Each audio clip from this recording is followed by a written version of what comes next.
जय हिंद, नमस्कार दोस्तों। ये हमारे संविधान और राज्य व्यवस्था का जीरो से हीरो वाली सीरीज में आपका पुनः एक बार स्वागत करते हैं। आज हम देखते हैं कि जो इससे पहले आपने वीडियो देखा वो वीडियो क्या थी।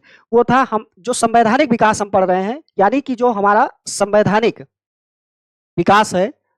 और उस संवैधानिक विकास से पहले हमने आपको क्या पढ़ाया कि आधुनिक आधुनिक संविधान बनने की जो रूपरेखा है, आधुनिक संविधान बनने की जो रूपरेखा है, और उस रूपरेखा में हम पूरा इतिहास आपको बताए, पूरी थ्योरी बहुत अच्छे से हमने पढ़ाया। और जिसमें हम 1498 से लेकर 1772 तक के संपूर्ण एक एक फैक्ट पर हम चर्चा किए। तो आप देखते हैं कि जो हम थ्योरी पढ़ रहे हैं उस थ्योरी से हमको कितना लाभ मिल रहा है, क्या वो थ्योरी हमारे काम की है, क्या उससे हमारे सवाल डील हो पा रहे हैं कि नहीं हो पा रहे हैं। ये सबसे बड़ा मुद्दा होता है, क्योंकि बताने के लिए तो बहुत कुछ है, लेकिन उस कहानी में जो आपको कहानी बताई गई या जो आपको थ्योरी पढ़ाई गई, जो आप अपना समय बर्बाद कर रहे हैं या पढ़ रहे हैं, तो उस थ्योरी से देखिए जो परीक्षा में आपके सवाल आए हुए हैं वो सवाल डील हो पा रहे हैं नहीं हो पा रहे हैं। तो 1498 से लेकर 1772 तक जो आधुनिक संविधान बनने की रूपरेखा है, उस रूपरेखा में हम देखने वाले हैं कि जो महत्वपूर्ण आपको थ्योरी सेशन हो गया है उससे संबंधित जो महत्वपूर्ण सवाल हैं वो सवाल भी हम डील करवाने वाले हैं, कि देखिए कि कितनी सारी चीजें थ्योरी पढ़ने के बाद हमसे हो पा रही हैं। तो उसके बाद हम देखेंगे कि जब हमारा संवैधानिक विकास स्टार्ट होगा तो संवैधानिक विकास में आप जानते हैं कि इसी 1772 से फिर से आपका आगे स्टार्ट होता है 1773 के रेगुलेटिंग एक्ट से लेकर लास्ट जो आपका एक्ट पड़ता है वो भारत स्वतंत्रता अधिनियम 1947 पड़ता है। तो ये सारी चीजें हम आने वाले वीडियो में देखेंगे, लेकिन पहले थ्योरी फिर क्वेश्चन, चाहे क्वेश्चन 2-4 ही कराएंगे लेकिन जरूर कराएंगे। इससे आपको ये पता चलता रहेगा कि हाँ जो हम पढ़ रहे हैं वो सही पढ़ रहे हैं, सही दिशा में पढ़ रहे हैं, सही तरीके से पढ़ रहे हैं। तो जो आप देख रहे हैं बोर्ड पे कि वास्को डिगामा का स्वागत किस शासक ने किया था, तो पहली ही स्लाइड पीपीटी की पहली ही स्लाइड में हमने उस शासक का नाम भी बताया था और कहां पे आया था, किस तरीके से आया था, ये सारी चर्चा हम कर चुके हैं। अगर हाँ ये हो सकता है कि ये वीडियो आपके यूट्यूब में पहले दिखाई दे रही हो, लेकिन इसकी थ्योरी पार्ट भी बहुत अच्छे से पढ़ाया गया, तो आप थ्योरी भी जाके देख सकते हैं। उसके बाद एमसीक्यू सॉल्व करेंगे तो आपको ज्यादा लाभ मिलेगा इसका। तो उम्मीद करते हैं कि वास्को डिगामा का स्वागत किस शासक ने किया था। अगर आप थ्योरी पार्ट पढ़े होंगे तो उसमें हमने जिस राजा का नाम लिया था वो राजा था जमोरिन। जो जमोरिन आप कालीकट का क्या था, राजा था। तो पहले क्वेश्चन का जो विकल्प है वो विकल्प कौन सा है, बी विकल्प हमारा सही होता है। और उसके बाद भारत में पहला पुर्तगाली गवर्नर कौन था, यह भी सवाल मतलब आया है। तो आप दिए गए विकल्पों में आपको दिखाई दे रहा होगा फ्रांसिस्को डी अल्मीडा जो थे वो पहला पुर्तगाली गवर्नर था कि जो भारत में आता है। उसके बाद गोवा पर पुर्तगालियों ने कब अधिकार किया था, तो ये चीज आपको जानना है कि गोवा पर जो पुर्तगाली थे वो 1510 में क्या करते हैं, अधिकार कर लेते हैं। कि यानी 1498 में ये क्या कहां पे आते हैं, ये आते हैं केरल के काली तट पर पहुंचते हैं, काली तट पर। और आने वाले समय में ये धीरे धीरे, क्योंकि जब आप भारत का मैप देखते हैं तो इस मैप में देखते हैं कि जो आपका वास्को डिगामा आया था ये आया था केरल में, और फिर ये धीरे धीरे जब उत्तर की तरफ बढ़ते हैं तो यहीं पर आपका गोवा है। तो गोवा तक ये क्या करते हैं, या गोवा पर शासन या अधिकार ये कब कर लेते हैं, तो 1510 में ये गोवा पर अपना शासन कर लेते हैं। अंग्रेजी ईस्ट इंडिया कंपनी की स्थापना कब हुई थी, तो हमने बताया कि अंग्रेजी ईस्ट इंडिया कंपनी से पहले जो व्यापारिक गतिविधियों के लिए जिस उद्देश्य से एक कंपनी बनाई गई थी, जिसे हम मर्चेंट एडवेंचर कंपनी के रूप में जानते हैं, 1599 में। इसमें बहुत अच्छे से विस्तृत चर्चा किए हैं, आप थ्योरी पार्ट जरूर देखिए। अगर आप वो देखेंगे तो इन सारे सवालों के जवाब बहुत आसानी से आप दे सकते हैं। तो अंग्रेजी ईस्ट इंडिया कंपनी 1500 स्थापना कब होती है, तो 1599 में जो मर्चेंट एडवेंचर कंपनी बनती है उसी का नाम अगले साल हमने बताया कि 31 दिसंबर सन 1600 में क्या कर दिया जाता है, ईस्ट इंडिया कंपनी कर दिया जाता है। अगला, भारत में समुद्री मार्ग से सबसे पहले कौन आया था, तो आप जानते हैं कि सबसे पहले जो व्यक्ति आया वो कौन थे, पुर्तगाली थे। और पुर्तगाली में वो व्यक्ति कौन था, तो वो थे वास्को डिगामा। ये बहुत अच्छे से हमने चर्चा कर दिया है। केप ऑफ गुड होके ये क्या करते हैं, ये भारत आते हैं। और उसके बाद वास्को डिगामा भारत कब पहुंचता है, तो ये भी आप जानते हैं कि 20 मई 1498 को वास्को डिगामा भारत की धरती पर आता है। और कहां पर आता है, तो केरल में आता है। और केरल में कहां पर आता है, तो काली तट पर आता है। काली तट में भी किस तट पर आता है, यह भी सवाल पूछा, कोंझिकोड तट या कप्पर तट। किस राजा का शासन वहां पे चल रहा था, तो जमोरिन का शासन चल रहा था। ये सारे परीक्षा के आपके सवाल हैं। तो सोचो कि एक ही पीपीटी से कितने सवाल और कितने सिस्टमेटिक तरीके से हमने ये सारी चीजें आपको बताई। आगे फिर आप देखिए कि वास्को डी गामा भारत के किस बंदरगाह पे, देखिए यही सवाल आया कि कहां पर, किस बंदरगाह पर, तो काली तट पर। और काली तट पर कहां पे, कोझिकोड, या इसी को अभी लेटेस्ट एक परीक्षा में पूछा कि किस तट पर, तो उसी को हम कप्पर तट के रूप में जानते हैं। देखिए इस टाइप के भी सवाल पूछे जा रहे हैं। अगर आपको एक कीवर्ड नहीं पता है तो बहुत कुछ पढ़ने के बाद भी आप कंफ्यूज रहेंगे। तो इस टाइप के कि कहां पर आया, काली तट पर, काली तट में कहां पर, कोझिकोड, कोझिकोड में कहां पर, कप्पर तट पर आया। ये सारी चीजें आप जानिए। उसके बाद अंग्रेजी ईस्ट इंडिया कंपनी की स्थापना कब हुई, तो अंग्रेजी ईस्ट इंडिया, यानी ये सवाल ये रिपीट हो गया है कि सन 1600 में, इस पर हम चर्चा कर चुके हैं।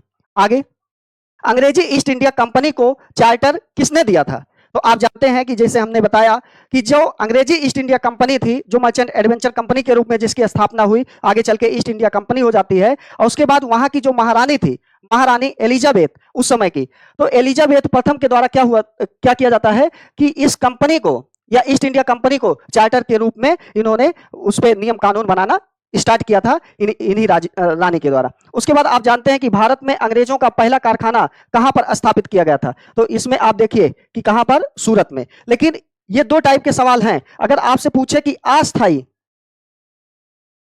फैक्ट्री पहली कहां डाली, तो आप डालेंगे अस्थाई फैक्ट्री पहले इन्होंने मसूलीपट्टनम में डाली।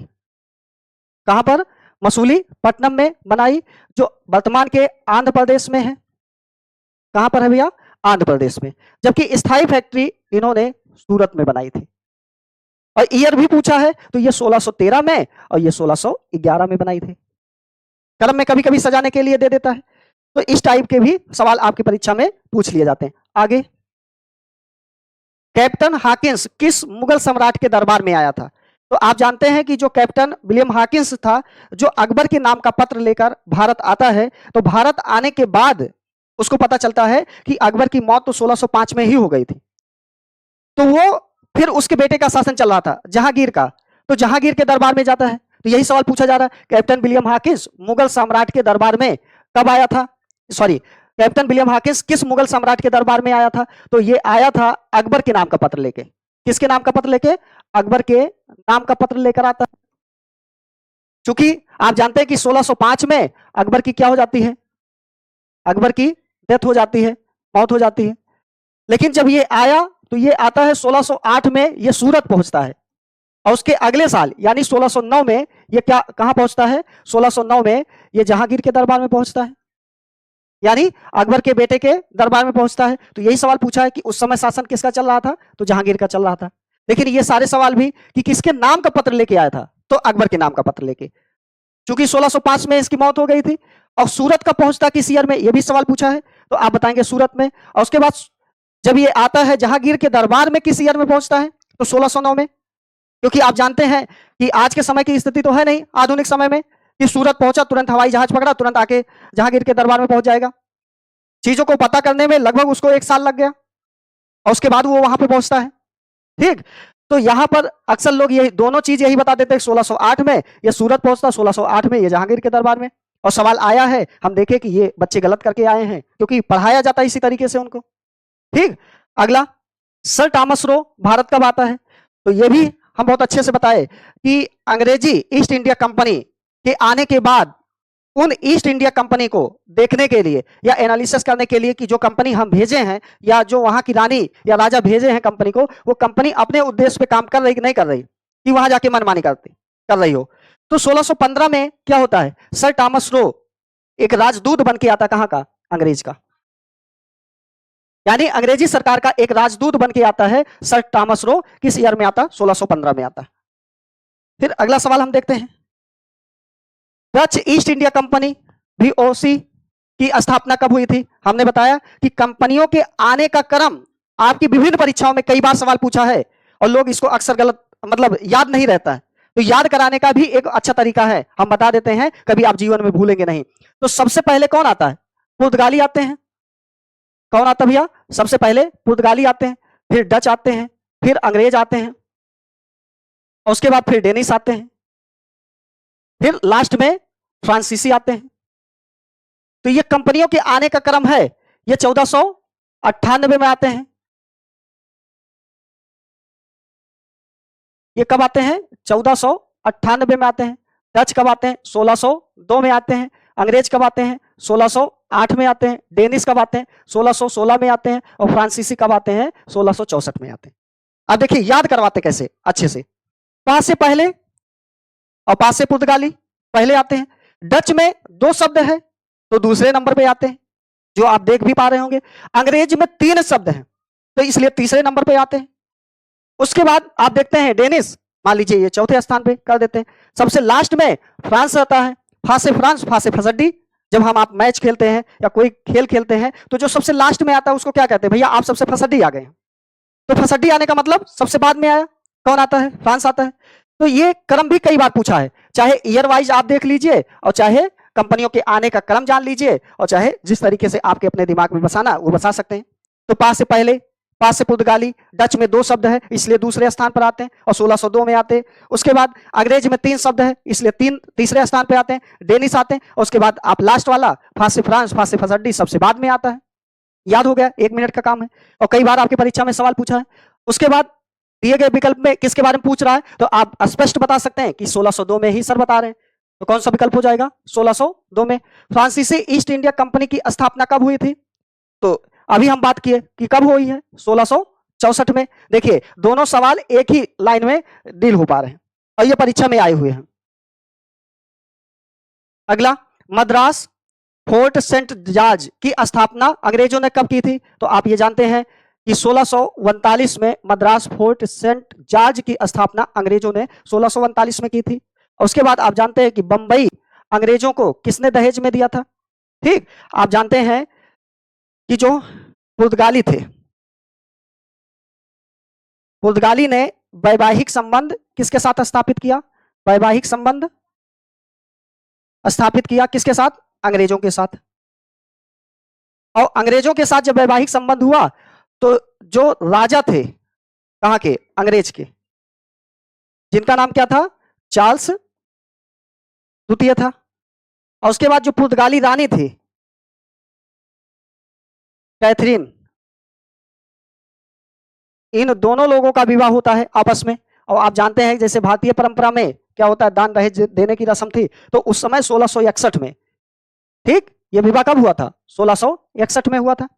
और जब विवाह हुआ तो विवाह में इन्होंने क्या किया कि राजा चार्ल्स द्वितीय को मुंबई क्या कर दी, दहेज में दे दी। तो किसने दिया था, जहां की रानी थी, यानी देने की परंपरा, दहेज देने की परंपरा लड़कियों का, लेने की परंपरा लड़कों के अंदर, या लड़के पक्ष लेते हैं। तो आप देखिए दिए गए विकल्पों में इतनी सारी चीजें बताने के बाद आसानी से कर सकते हैं, और नहीं तो इसकी डिटेलिंग बहुत अच्छे से हम अपने थ्योरी पार्ट में किए हैं, तो थ्योरी पार्ट जरूर देख लीजिए, इससे पहले वाला जो है वीडियो।